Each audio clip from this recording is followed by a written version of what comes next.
Belas kisah. Ya, wes. Bismillahirrahmanirrahim. Assalamualaikum warahmatullahi wabarakatuh.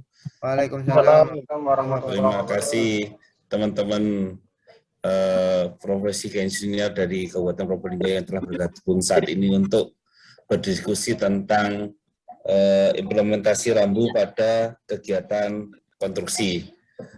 Yang mana di sini pematerinya adalah Abdurrahman. Secara teknik untuk waktu dan tempat kami persilakan. Ya. Oke, terima kasih Pak Cahyo. Assalamualaikum warahmatullahi wabarakatuh. Waalaikumsalam warahmatullahi wabarakatuh. Pada kesempatan kali ini kami akan sedikit menyampaikan terkait implementasi rambu K3.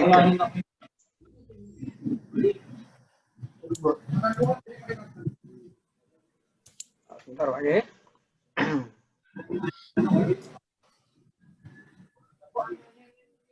Bisa dilihat Pak ya? Mana? Tidak bisa.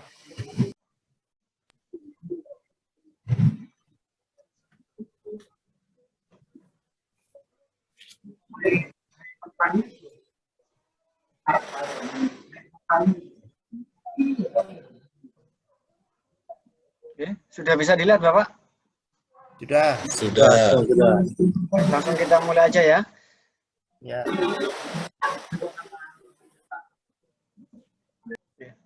Ini implementasi rambu-rambu pada kegiatan konstruksi.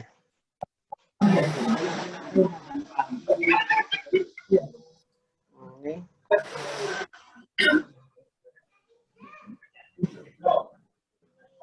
Keselamatan dan kesehatan kerja atau K3 adalah suatu bidang yang berhubungan dengan keselamatan, kesehatan, dan kesejahteraan bagi seseorang yang bekerja pada suatu kegiatan. Sehingga di sini dapat dipastikan bahwa keamanan, keselamatan, dan kesehatan kerja adalah aspek yang sangat penting untuk menjaga dan menjamin karyawan, bekerja, bahkan orang-orang di sekitar pekerjaan dari resiko-resiko yang berpotensi menimbulkan kecelakaan dari pekerjaan tersebut.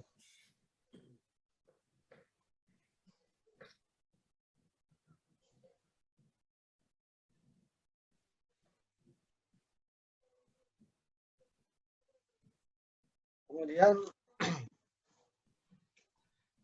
keselamatan dan kesehatan kerja saat ini adalah merupakan sesuatu yang sangat penting, terutama dalam pekerjaan konstruksi,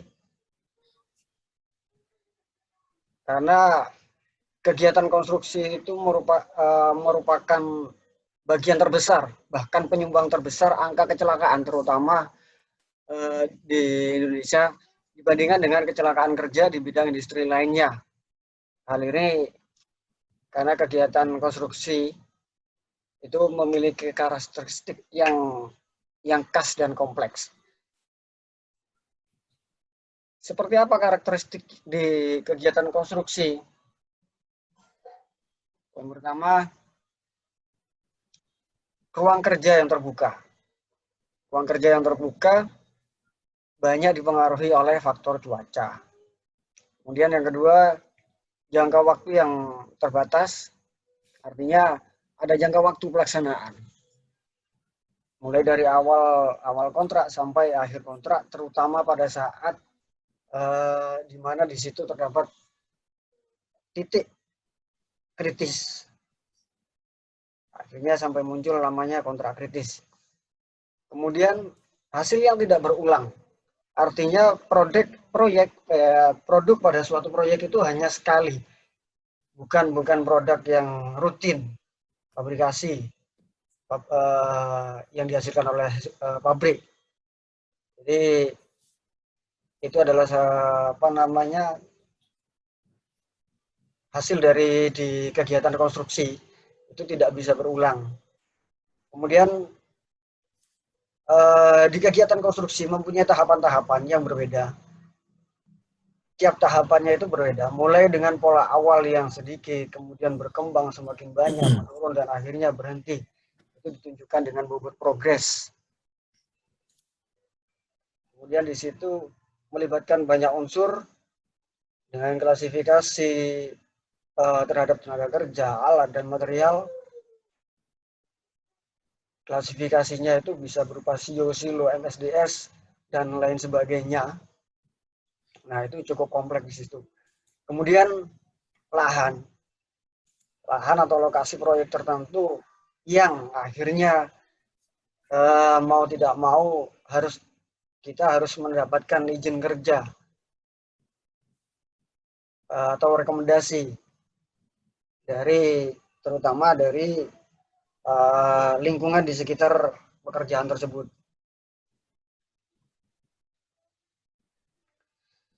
Kemudian metode pelaksanaan yang harus memenuhi persyaratan-persyaratan tertentu dari kegiatan konstruksi itu.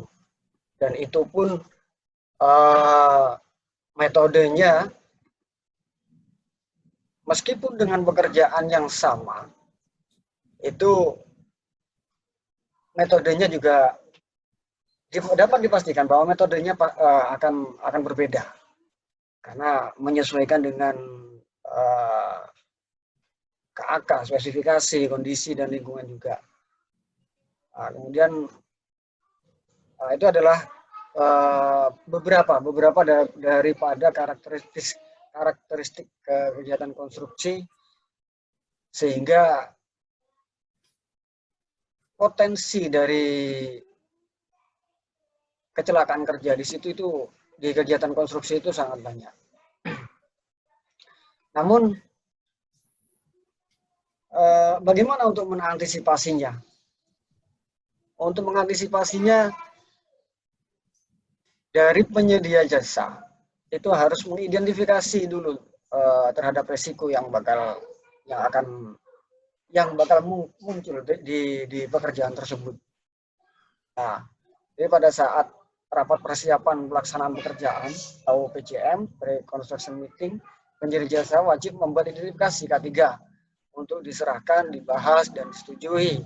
Akhirnya disetujui oleh PPK atau pengguna anggaran sesuai dengan lingkup pekerjaan yang akan dilaksanakan secara rinci di situ. Sesuai dengan apa saja yang item apa saja pekerjaan yang akan dikerjakan. Kemudian penyusunan identifikasi bahaya, penilaian risiko, skala prioritas, pengendalian risiko K3 dan lain sebagainya itu harus disiapkan terlebih dahulu oleh penyedia jasa. Itu minimal tabelnya seperti ini.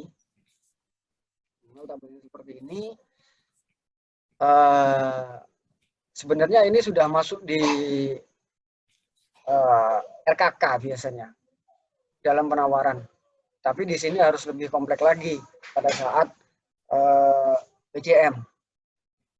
Pada saat PCM ini harus lebih kompleks lagi. Nah, ini poin-poin dari untuk identifikasi bahaya dari pekerjaan yang akan kita laksanakan.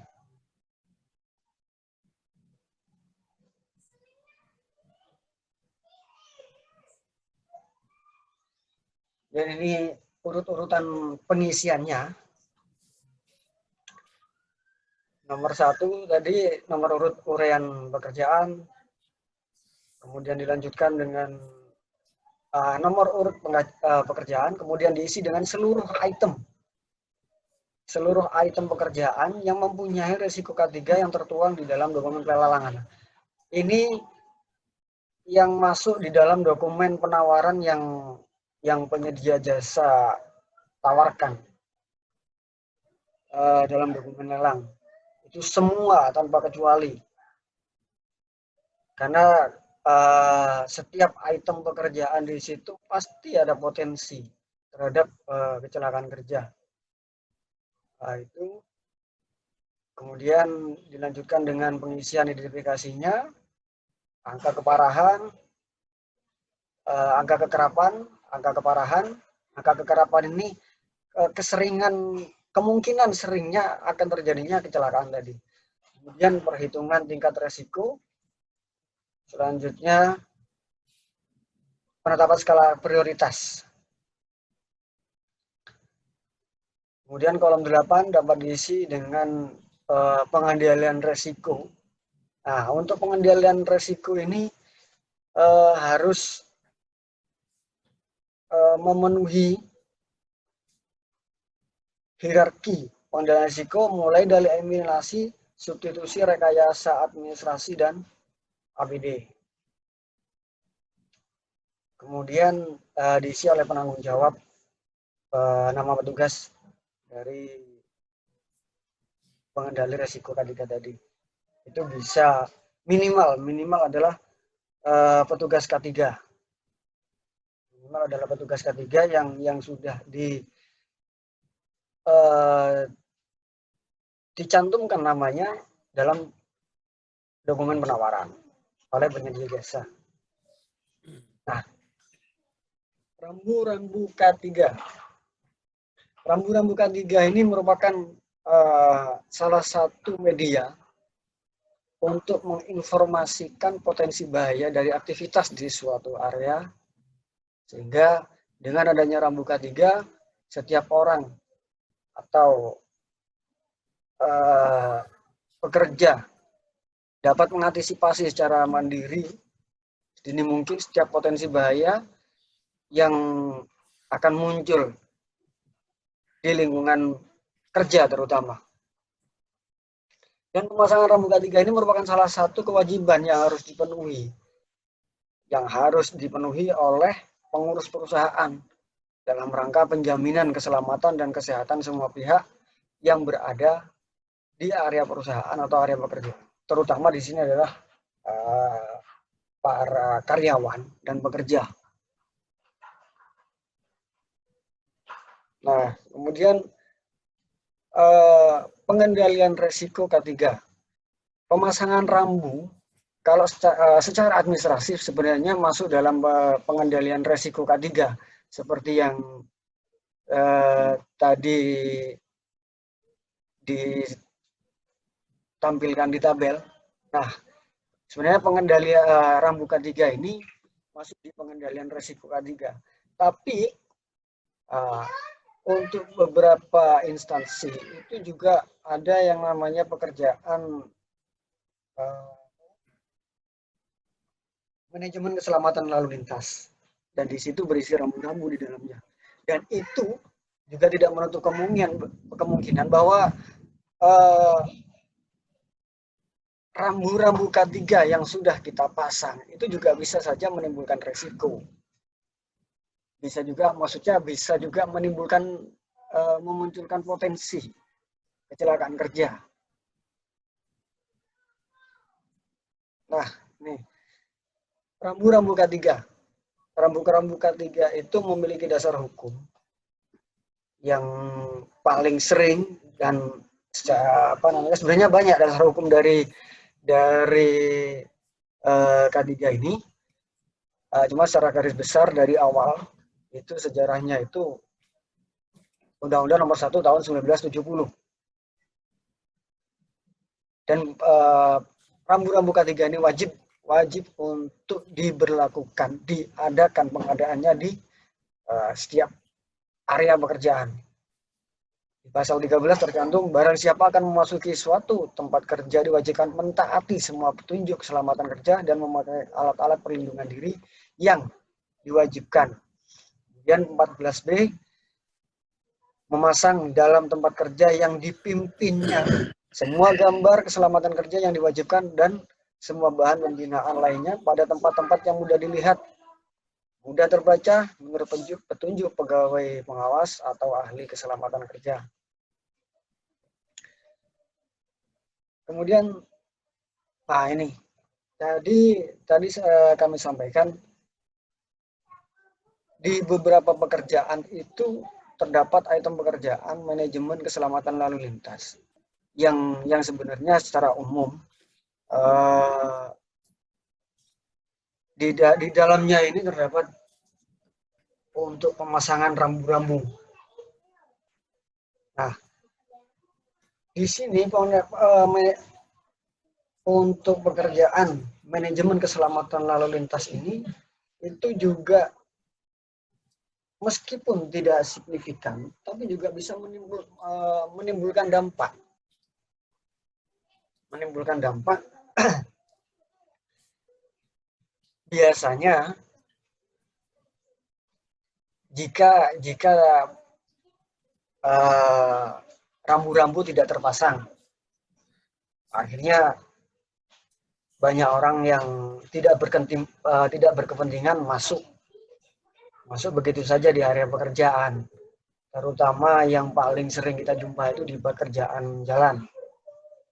Nah, itu paling sering. Kemudian terganggunya proses pelaksanaan pekerjaan dengan masuknya orang-orang yang tidak berkepentingan tadi. Nah, itu juga bisa mengganggu proses pelaksanaan pekerjaan atau mungkin penempatan yang kurang pas. Itu juga bisa mengganggu proses pelaksanaan pekerjaan. Kemudian jika tidak ada rambu-rambu, jika manajemen keselamatan lalu lintas ini tidak dilaksanakan, akhirnya bisa memunculkan persepsi bahwa di situ tidak diwajibkan untuk menggunakan APD, terutama bagi para pekerja yang notabene memang sumber dayanya itu memang masih terbatas lah. Dan akhirnya timbullah yang namanya kecelakaan kerja. Nah, ini contoh rambu-rambu yang wajib untuk diadakan oleh sebuah perusahaan atau di sebuah proyek. Nah, itu wajib untuk diadakan. Kemudian, nah, cuman permasalahannya ya yang paling sering kita yang paling sering terjadi di lapangan itu penerapan rambu yang masih dianggap sebagai beban, oleh kontraktor biasanya. Kenapa? Karena di situ memang mereka tidak sadar bahwa sebenarnya penerapan K3 terutama rambu itu adalah sebuah kewajiban. Nah, itu yang mereka kadang-kadang bukan tidak tahu tapi kurang menyadari. Akhirnya pelaksanaan dari pengadaan rambu K3 masih dianggap sebagai beban dan dilakukan hanya setengah-setengah. Kemudian pelaksanaan atau pemasangan untuk rambu K3 di area kerja itu terdapat kesalahan, bahkan kesalahan fatal. Tapi yang paling sering kesalahan fatal di sini adalah pemasangan rambu K3 setelah setelah adanya kecelakaan kerja. Nah, itu adalah kesalahan fatal yang sering kita jumpai di beberapa proyek.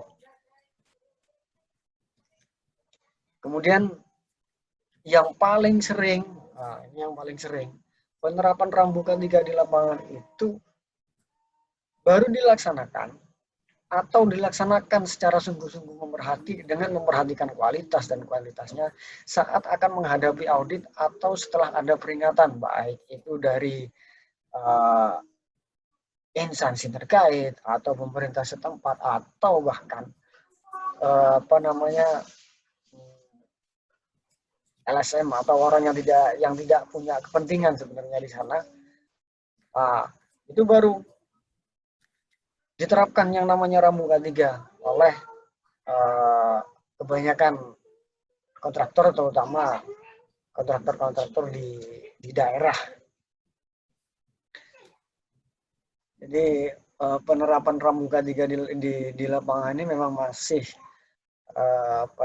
masih setengah-setengah.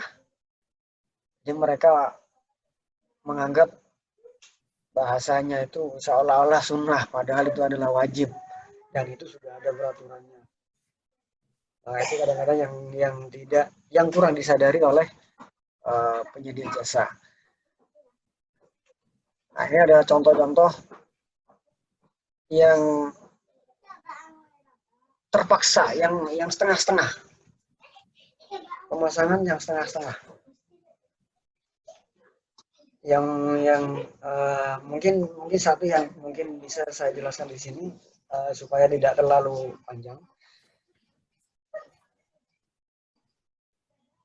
Di sini ya kita mau ambil contoh yang ini. Bentar.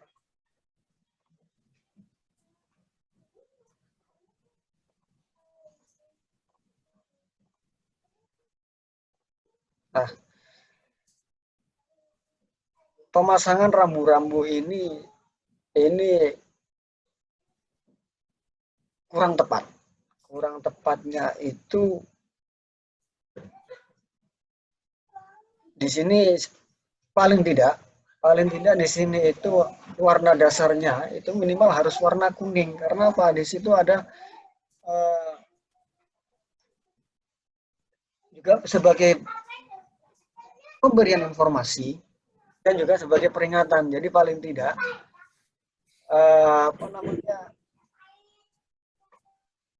orang-orang di sekitar itu tahu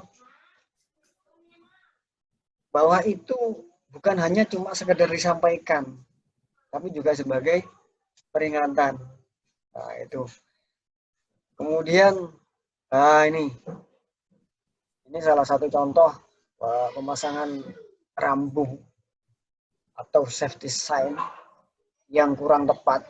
Karena di sini hanya dari mungkin ini seperti ukuran dia menggunakan kertas A4 yang asal tempel saja. Nah, padahal seharusnya tidak boleh seperti itu.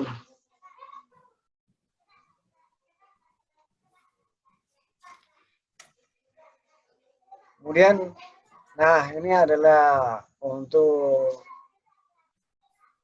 desainnya itu jadi K3, rambu-rambu K3 itu harus didesain sesuai dengan standarnya.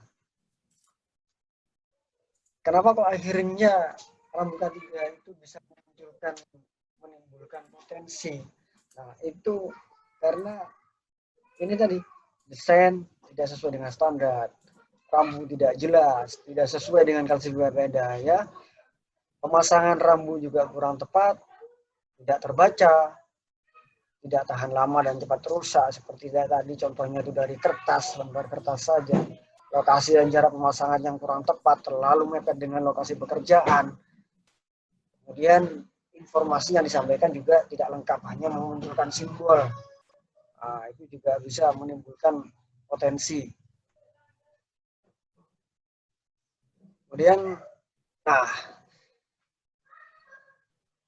pada suatu perusahaan itu sebenarnya pada saat sebelum dimulainya pekerjaan itu harus ada safety assessment, yaitu kegiatan survei, kegiatan dilakukan untuk menentukan jenis desain material, lokasi penempatan dan cara pemasangan sesuai dengan kebutuhan perusahaan atau kebutuhan dari proyek tersebut. Nah, itu harus dilaksanakan terlebih dahulu sehingga pemasangan rambu-rambu tadi itu bisa sesuai dan tepat, mulai dari ukuran, jenis dan segala macamnya itu untuk menghindari resiko kecelakaan yang bakal terjadi atau meminimalisir. Bahkan kalau bisa itu malah dibuat zero accident. Kemudian ini adalah standar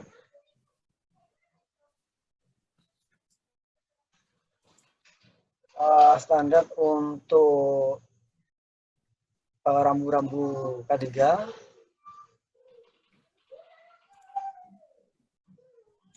Nah, ini standar yang harus dipenuhi agar mudah terbaca oleh para pekerja atau bahkan orang-orang di sekitar tersebut. Kemudian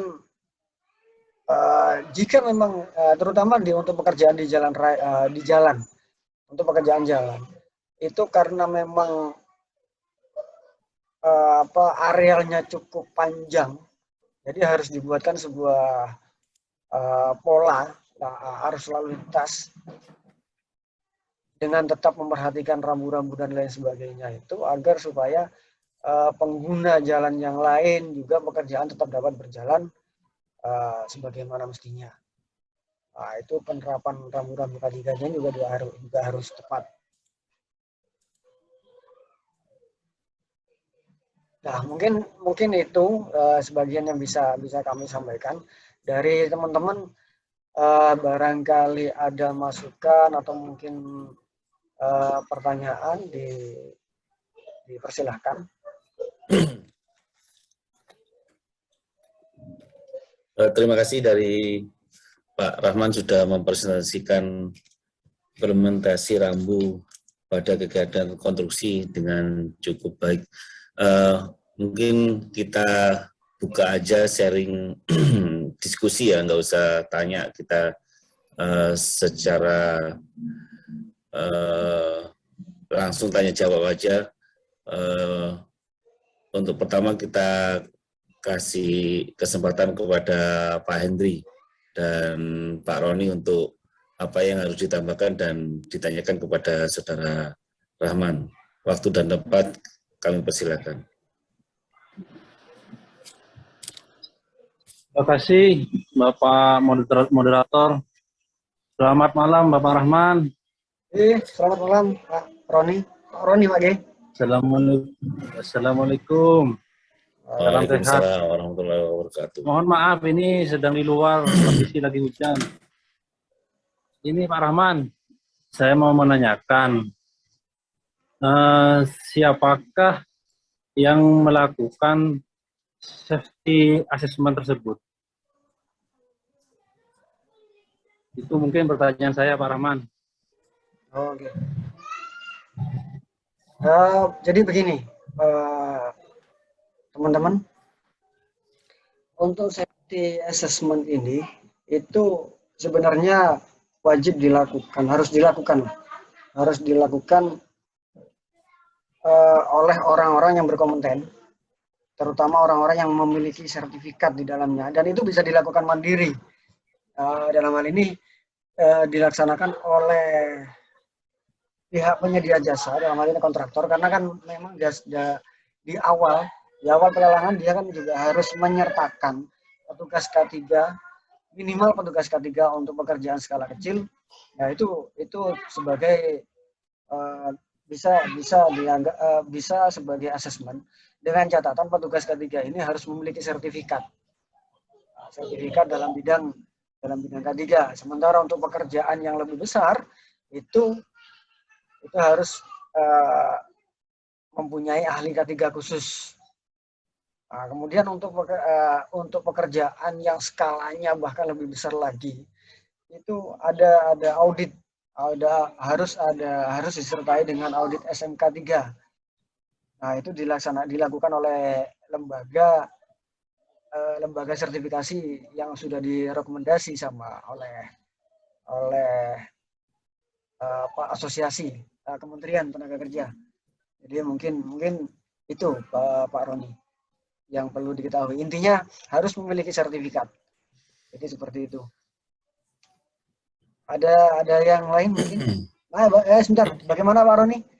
Sudah bisa diterima mungkin? Sudah dipahami. Terima kasih Pak atas jawabannya. Ya, terima kasih. Kemudian Ya, barangkali ada lagi. Selanjutnya Pak Hendri. Pak Hendri, monggo Pak Hendri. Ya, mau tanya Pak Rahman ya. Monggo. Kalau di lapangan kan biasanya pelaksanaannya itu kan sulit. Nah, terus bagaimana caranya itu biar dalam pelaksanaan itu tenaga kerja itu patuh terhadap safety K3-nya itu.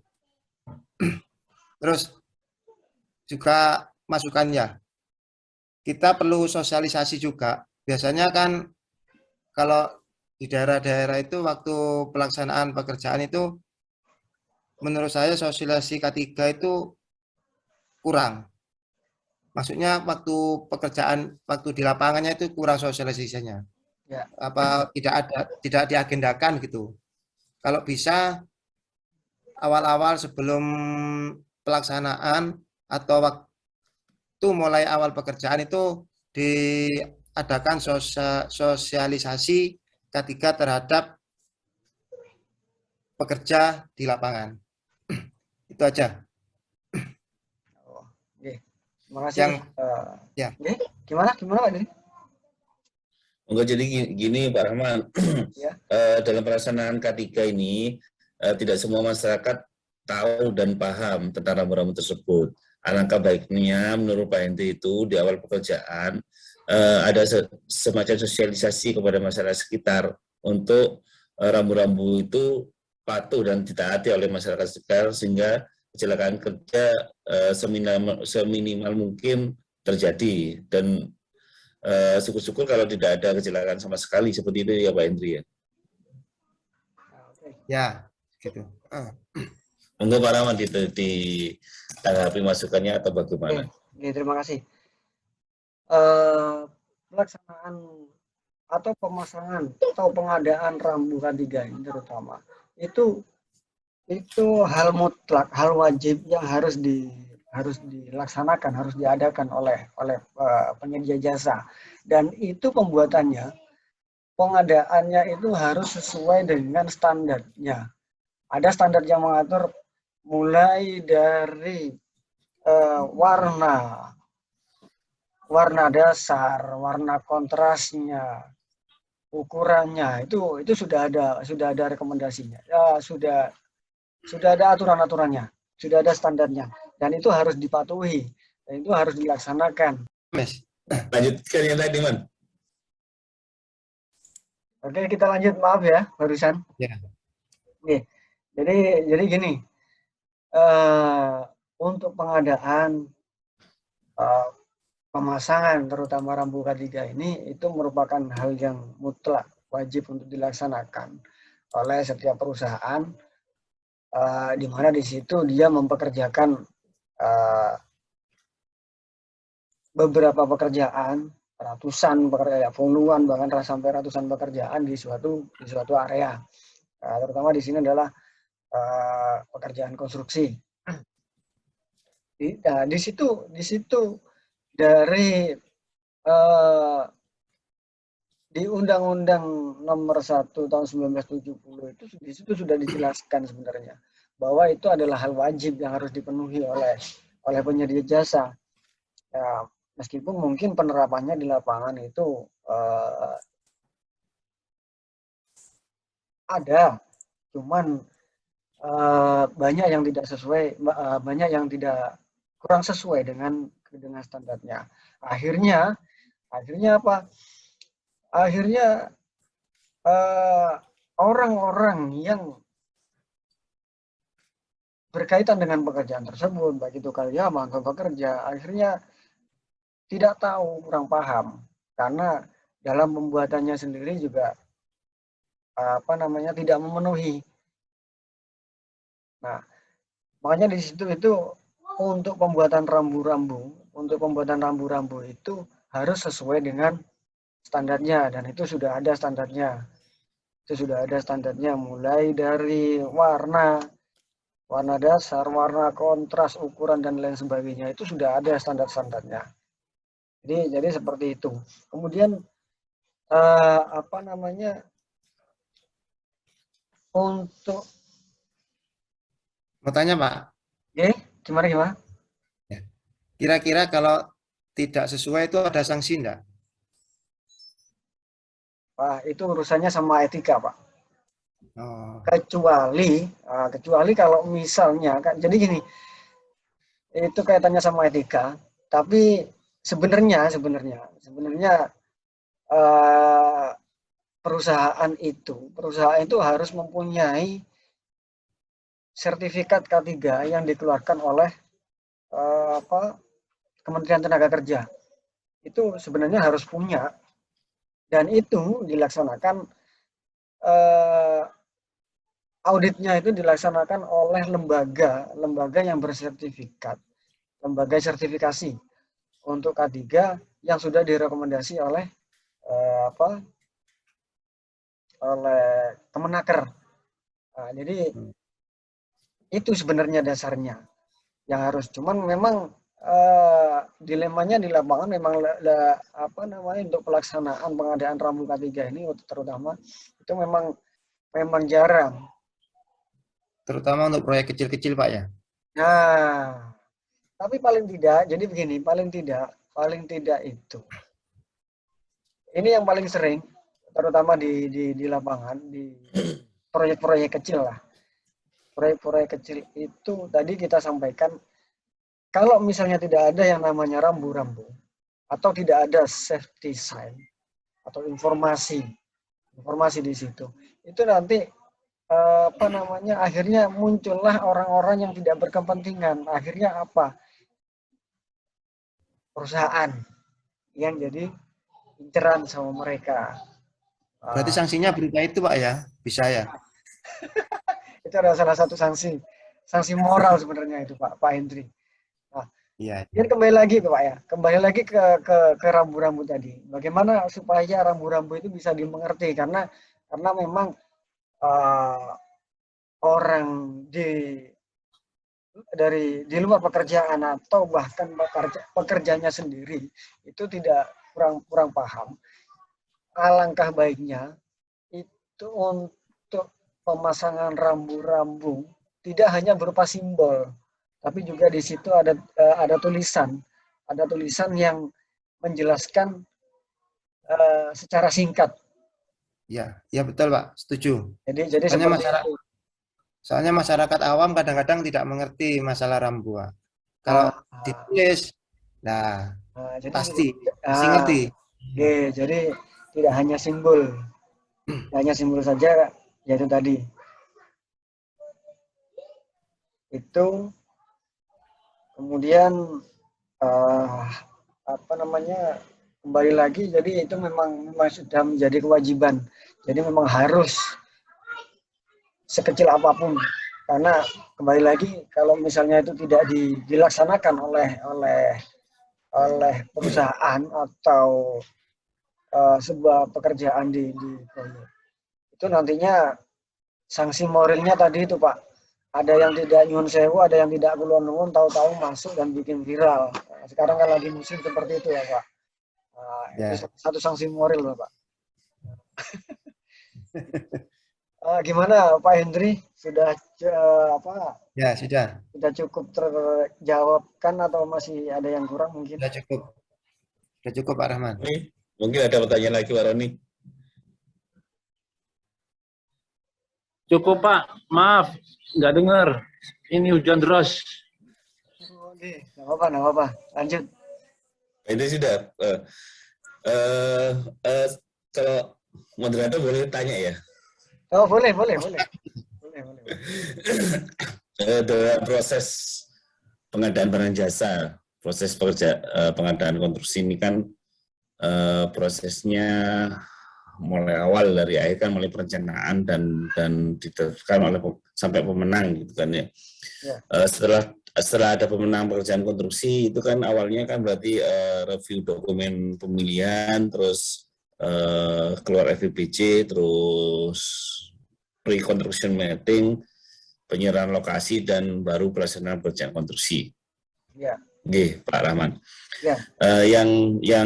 Yang menarik di sini dan saya belum sepenuhnya mengerti tentang pre-construction meeting dan penyerahan lokasi ini, se-urgent apa dan sepenting apa dua item pre-construction meeting dan penyerahan lokasi lapangan terhadap pelaksanaan K3 di lokasi pekerjaan itu.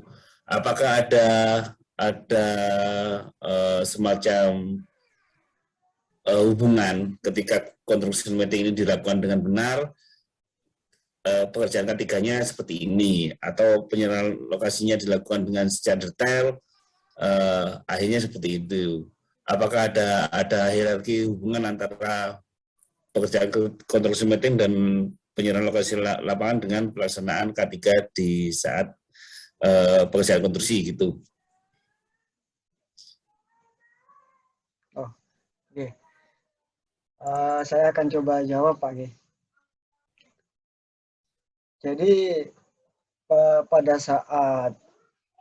saat PCM atau pre-construction meeting itu sebenarnya penyedia jasa itu bukan hanya sekedar menyampaikan metode pelaksanaannya dia.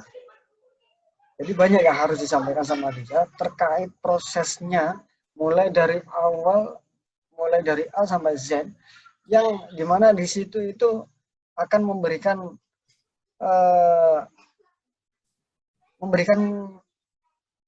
keamanan, kenyamanan bagi para pekerja terutama, sehingga dalam proses pelaksanaannya nanti itu hasilnya bisa sesuai dengan yang diharapkan. Jadi seperti itu. Nah, untuk pada saat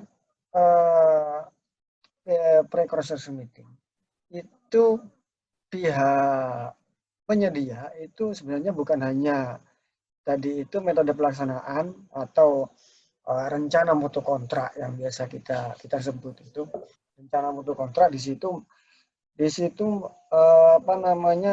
tercantum metode pelaksanaan dari setiap item pekerjaan. Nah, dari setiap item pekerjaan. Kalau misalnya di situ itu terdapat yang namanya tadi ada manajemen keselamatan lalu lintas, mau nggak mau ada manajemen keselamatan lalu lintas, juga manajemen kesehatan kerja. Nah, mau nggak mau di dalam rencana mutu kontrak itu harus dipaparkan juga di situ, dan itu harus dilaksanakan pada saat dan harus diserahkan pada saat pada saat PCM, kemudian dibahas bersama oleh manajemen konstruksi atau MK pengawas atau supervisi konsultan pengawas, dipelajari bersama dengan saksi, dan akhirnya untuk bisa disetujui sama PPK. Kalau misalnya ternyata dalam pembuatan RMK-nya tadi itu ternyata ada yang kurang pas terkait dengan semua hal, tapi ini secara umum terkait dengan pekerjaan itu ya berarti belum bisa dilaksanakan. Apalagi kalau misalnya di situ ada item yang namanya manajemen keselamatan lalu lintas atau manajemen kesehatan kerja. Nah, cuman untuk manajemen keselamatan lalu lintas sendiri dan K3 konstruksi itu ada dokumen sendiri, Bapak, dan itu wajib diserahkan juga pada saat konstruksi PCM. Jadi yang diserahkan itu bukan hanya metode pekerjaan yang di dalamnya terdapat. Jadi saat PCM itu berarti menyampaikan metode semua pekerjaan SMKK, plus kalau ada manajemen keselamatan manajemen rambu pada kegiatan konstruksi itu harus dipaparkan juga ya, harus seperti ini dan seperti ini, seperti itu. Ya, itu harus, Bapak. Jadi di sini pertama tadi itu saya sampaikan yang memaparkan itu siapa? Direktur atau ahli K3 atau petugas K3? Nah, pada saat PCM itu kan melibatkan banyak unsur, terutama dari penyedia jasa. Penyedia jasa itu di situ pasti ada yang wajib ikut, yang wajib hadir sebenarnya. Di situ itu ada direktur atau wakilnya, terutama di sini adalah project manajernya. Kemudian ahli K3-nya juga harus hadir di situ. Karena apa? Untuk RMK-nya sendiri, itu nanti yang menyampaikan adalah project manajernya. atau site manajernya. Kemudian di situ ada dokumen lain lagi, Pak Cahyo. Ada dokumen lagi, itu ada yang namanya RMKL atau rencana mutu, rencana manajemen keselamatan lalu lintas, ya, itu RMKL. Kemudian ada lagi yang namanya RMKK. RMKK itu rencana manajemen kesehatan konstruksi. Nah, ini penyampaiannya beda-beda karena dokumennya juga sendiri-sendiri, Pak. Ada RMK yang disampaikan oleh project manager, kemudian ada RMKK dan RMKL tadi yang berhubungan dengan rambu atau K3 tadi. Nah, itu nanti yang menyampaikan adalah ahli K3 atau petugas K3 yang lebih paham seharusnya di situ. Nah, karena kan ya, kita bicara proyek konstruksi itu kan memang pada saat penawaran pelelangan itu kan juga disyaratkan ada yang namanya petugas K3 atau bahkan ahli K3, kan begitu Pak Cahyo. Nah, itu. Jadi pada saat PCM itu ada 3 dokumen penting di sini yang harus diserahkan. Jadi RMK, rencana mutu kontrak, itu mulai pekerjaan secara umum. Sementara untuk RMKK dan RMKL ini itu yang menyerahkan atau yang menyampaikan itu dari petugas K3 atau ahli K3. Jadi seperti itu, Pak Cahyo. Nah, dan itu nantinya. Ini lokasi pekerjaan gimana? Gimana? Penyerahan lokasi setelah PCM disetujui bersama oleh PPK dan penyedia. Ya. Kan ada lagi berita acara penyerahan lokasi pekerjaan. Nah, itu apakah rencana implementasi rambu itu juga didetailkan di saat penyerahan lokasi pekerjaan itu, atau hanya seremonial saja seperti itu? Maksudnya gini, kalau bersama-sama ke lokasi kerja, apakah sudah ditentukan, oh ini titik ini untuk ini titik ini untuk itu, secara detail sehingga kesalahan dalam penempatan apa yang disampaikan di awal tadi itu bisa diminimalisir seperti itu. Apakah seperti itu atau hanya penyerahan lokasi kerja itu hanya ini lokasi kerjanya gitu, dan untuk implementasinya nanti diserahkan kepada penyedia? Jadi kalau untuk K3-nya tadi, itu sebenarnya harus disampaikan secara detail pada saat PCM saja. Nah, kemudian untuk pada saat penyerahan itu tidak perlu karena nanti itu untuk penempatan dan lain sebagainya itu sendiri kan juga harus butuh proses juga. Jadi pada saat penyerahan lokasi pekerjaan itu itu tidak kurang perlu untuk disampaikan. Yang penting pada saat PCM tadi, semua pihak itu harus tahu dan itu harus betul-betul dilaksanakan, karena nantinya di situ kan ada yang namanya konsultan pengawas, dan di konsultan pengawas sendiri juga juga ada petugas K3-nya juga yang di situ yang jelas. Jadi untuk pada saat penyerahan lokasi ini untuk K3-nya itu untuk RMK dan RMKL tadi itu sudah terwakili pada saat PCM. Jadi seperti itu Pak Cahyo. Ya. Gimana? Mungkin Pak Hendri menambahkan, Pak Hendri. Ya, jadi menurut saya waktu pelaksanaannya saja. Jadi waktu pelaksanaan sebelum maksudnya ada pekerjaan galian ya. Sebelum pekerjaan galian dilaksanakan itu kita perlu ada petugas K3 itu untuk mengarahkan di sini letak rambunya, di sini dan situ. Jadi waktu pelaksanaan saja, bukan waktu penyerahan itu. Menurut saya gitu. Ya, sudah. Pak Roni mungkin ada masukan gimana? Ini sedikit saya bercerita Pak ya. Saya ini kan usaha saya kan di bidang konsultasi Pak. Sering kali terjadi kita itu mendapatkan kontrak, itu tidak mengikuti aturan. Artinya begini, kita dituntut menerapkan K3 ya, harus punya ahli K3 atau petugas K3, sedangkan di kontrak itu di HPS dan KAK itu dari pihak pemberi kerja, dalam hal ini dinas terkait ya, itu tidak memasukkan personil untuk itu Pak, itu loh. Itu loh, gimana itu? Mungkin sharing-sharing saja ini, gitu loh. Jadi kesulitan, kita dituntut seperti itu. Padahal di personil di KAK dan di HPS untuk remunerasi ya tenaga ahli itu kan tidak muncul. Nah itu yang repot. Jadi gimana ini untuk pelaku usaha seperti kami ini gimana? Mungkin harus ini lagi Pak, sinergi sama dinas-dinas ini harus tahu itu. Harus ada posisinya masing-masing. Itu Pak. Gimana nih Pak Pak moderator? Ya.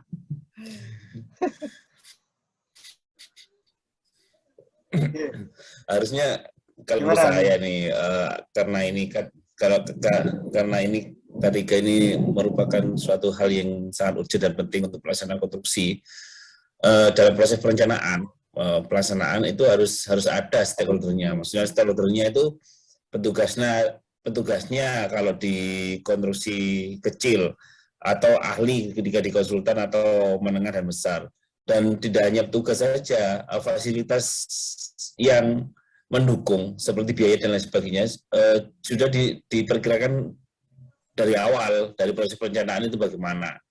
Bukan hanya dalam proses perencanaan dan pembangunan, dalam proses penyusunan anggaran, itu ya pihak dinas sudah mempersiapkan berapa sih nilai untuk pelaksanaan K3 dan petugas K3 ini nilainya berapa, sehingga bisa diidentifikasi nilainya ketika nanti saat berkontrak dan pelaksanaan pekerjaan konstruksi, itu benar-benar bisa dilaksanakan dengan baik, sehingga tidak terjadi kecelakaan pekerjaan konstruksi seperti itu, Pak Roni. Apa yang dilaksanakan selama ini mungkin memang karena terbatasnya anggaran atau pada saat ini kan ada pandemi COVID, sehingga pelaksanaan konstruksi harus berjalan dan meminimalisir pengeluaran di luar konstruksi, sehingga ya K3 ini yang bisa diminimalisir, lainnya karena konstruksinya harus baik, berarti K3-nya mungkin seperti itu mungkin. Tapi saya berharap ke depannya apapun alasannya, item pekerjaan konstruksi itu harus mempertimbangkan tenaga K3 dan biaya untuk K3 dalam pelaksanaan proses pekerjaan konstruksi seperti itu. Ya, setuju Pak, setuju. Yang saya hormati. Setuju. Mungkin gini, Pak Cahyo yang dimaksud Mas Roni tadi itu, untuk konsultannya. Nah, untuk konsultannya. Ya, paham saya. Kalau jadi untuk dari awal kan sudah saya sampaikan bahwa proses penyusunan anggaran itu sudah mempertimbangkan proses pelaksanaan pekerjaan konstruksi dari awal sampai akhir, dari perencanaan sampai pelaksanaan seperti itu. Dalam proses perencanaan itu ketika harus keluar output tentang memperhitungkan biaya SMKK dan biaya lain yang harus ditimbulkan akibat proses perencanaan untuk SMKK, di hal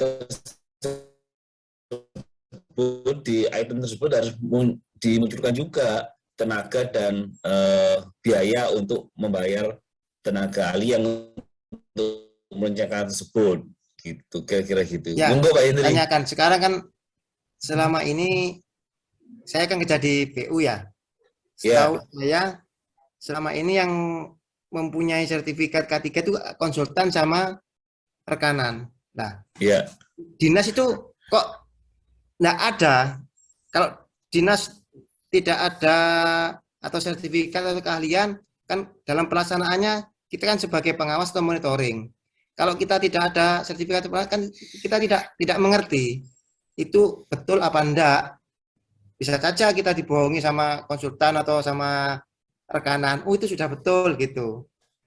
Jadi kalau bisa dinas itu juga ada pelatihan-pelatihan gitu. Ya. Terima kasih Pak. Saya mewakili dinas saja berarti. Apa yang disampaikan kemarin malam bahwa dalam proses hukum untuk insinyur seperti itu kan gampang-gampangnya.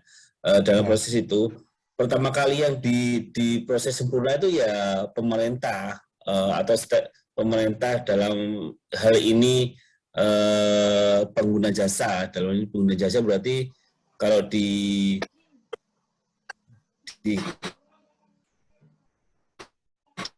kita di Kabupaten Probolinggo berarti apa melaksanakan pekerjaan konstruksi minimal dalam dinas-dinas atau sektor-sektor yang mempunyai pekerjaan konstruksi ya ada ahli K3 atau minimal petugas di tiap bidang yang bisa memonitoring bahwa pekerjaan konstruksi K3-nya baik dan tidak seperti itu. Itu minimal seperti itu. Sehingga ketika semua dinas punya petugas K3 dan ahli K3 secara otomatis teman-teman yang penyedia jasa baik konsultan atau kontraktor itu ya kita tuntut seperti kita bahwa kita ini sudah punya ini penyedia jasa ya harusnya mengikuti peraturan yang ada terkait dengan hal tersebut. Bisa jadi di pemerintah Kabupaten Probolinggo kan anggarannya juga terbatas. Terus pelaksanaan wajib K3 ini kan mulai digaungkan dengan sangat oleh Kementerian PUPR itu mulai tahun 2019. 2019 digaungkan dengan baik, tapi di 2020 ada COVID pandemi sehingga semua item yang berkait dengan konstruksi yang tidak urgent itu dipangkas, dialihkan ke penanganan COVID. Bisa jadi seperti itu teman-teman, Bapak-bapak yang saya hormati.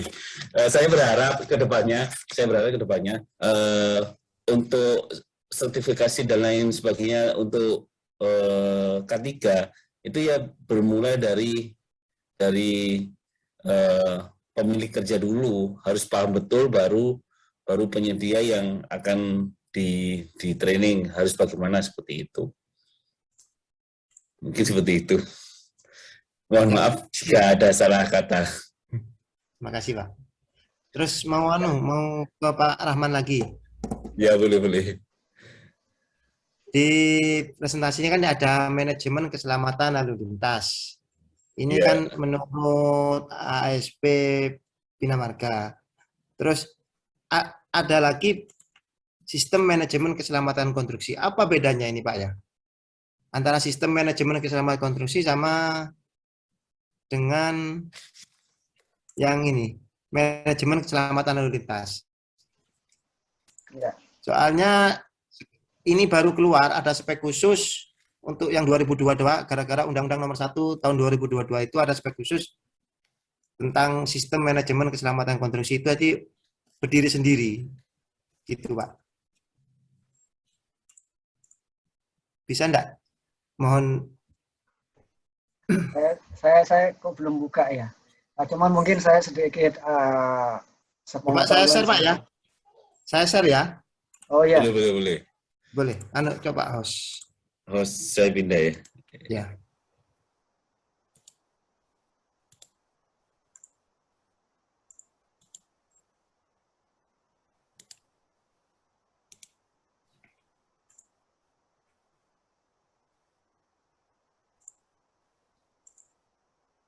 Sudah kelihatan, Pak? Nah, ini. Kelihatan. Sudah edarannya ini sudah baru keluar tanggal 21 kemarin, 1 Maret. Ini jadi ada spek khusus dikhususkan untuk sistem manajemen keselamatan konstruksi sendiri. Nah, ini, Pak.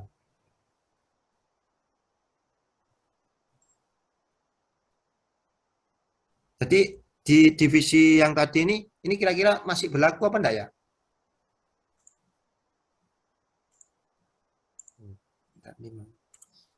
Itemnya apa aja? Bentar. Ini yang mana ini yang saya buka ini? Sistem manajemen keselamatan konstruksi. Ya, sebentar. Nah, ini ya. Sudah kelihatan? Ya. Nah, ini. Itemnya apa saja? Baru keluar nih, Pak ya? Apa? Baru keluar. Iya, ini. baru keluar. Ini baru keluar ini. Wah, ada itu rambu tuh. Ya, Rambu, stop. Ya, Nah, ini. poin 7. Rambu. Nah, ini ya rambu ya. Lalu lintas yang diperlukan untuk menyempurnakan lalu lintas ini. Berarti apa yang disampaikan, dipresentasikan Pak Rahman ini bagian dari SMKK. SMKK ini ada 1, 2, 3, 4, 5, 6, 7, 8. Mulai penyiapan dokumen penerapan SMKK sampai dengan kegiatan dan peralatan terkait pengendalian risiko keselamatan konstruksi. Nah, nomor 7 ini rambu dan perlengkapan lalu lintas, sehingga apa yang disampaikan dan dipresentasikan Pak Rahman merupakan bagian dari SMKK. Ya, Itu ya. Itu kira-kira. Ya. Ya, Pak Rahman. Ya, betul seperti ya? itu. Ya. Oh, ya. Terima kasih Pak Hendri atas terima informasi kasih. yang baru, dan saya baru tahu ini ada aturan baru bahwa sudah ada spesifikasi khusus tentang SMKK. Ini hal yang baru dan bermanfaat sekali. Ini sama, saya juga baru tahu ini. Terima kasih Pak Henry informasinya. Sama Pak Rahman. Ya. Terima kasih. Ada pertanyaan lagi? Nah, jadi ya paling tidak intinya kan apa yang kita sampaikan tadi itu ujung-ujungnya akhirnya kembali lagi ke SMK 3 tadi. Itu, dan seharusnya SMK 3 itu harus ada audit seperti itu, Pak. Jadi seperti itu. Oke. Silakan Pak moderator. Ya, betul, Pak. Ada audit. Selama ini kalau saya tahu itu BPK tidak pernah melihat itu ya. Tentang masalah K3 kalau waktu pemeriksaan. Yang dilihat kok cuma fisik aja. Itu, dan administrasi. Ya. Ya, apa ya? Ya seperti itu sudah. Iya. Mungkin kedepannya mungkin juga karena ini hal yang baru, sehingga teman-teman BPK harus belajar lebih banyak lagi. Terima kasih. Ada pertanyaan lagi? Kurang Sudah, Pak. 7 menit. Sudah ya. Cukup, Sudah, Pak. teman-teman ya? Cukup, Sudah Pak. cukup Cukup, ya? Pak. Ya, cukup, Pak. Ya. Terima kasih untuk Bapak Rahman untuk mempresentasikan Sama-sama. implementasi rambu pada kegiatan pekerjaan konstruksi. Itu hal yang sangat bagus sekali, sangat membuat kita lebih terbuka bahwa kita harus detail terhadap pelaksanaan pekerjaan konstruksi dan rambu-rambu yang ada di pekerjaan konstruksi. Terus yang nomor 2, terima kasih Pak Hendri sudah menyampaikan ke kami bahwa ada aturan baru tentang spesifikasi SMKK yang keluar di ASP 1 nomor 1 tahun 2022 ya. Di awal tahun 2022 bahwa ada perubahan ASP, dan itu mencakup tentang SMKK dan dijelaskan secara detail bahwa biaya-biaya SMKK itu seperti ini dan seperti ini. Untuk itu teman-teman dalam menyusun perencanaan dan pelaksanaan pekerjaan konstruksi harus merujuk pada apa yang disampaikan oleh Pak Hendri tadi, spesifikasi teknis SMKK nomor 1 tahun 2022.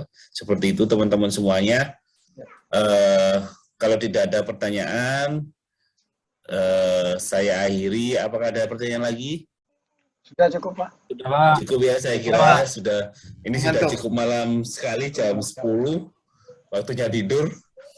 Terima kasih sudah meluangkan waktu dan kita berdiskusi dengan baik dan bisa membuka cakrawala kita tentang pemikiran-pemikiran tentang SPK dan kesehatan lingkungan dan lain sebagainya untuk menurunkan dan meniadakan kecelakaan pada pekerjaan konstruksi. Saya akhiri, wabillahi taufiq wal hidayah. Wassalamualaikum warahmatullahi wabarakatuh. Waalaikumsalam warahmatullahi wabarakatuh.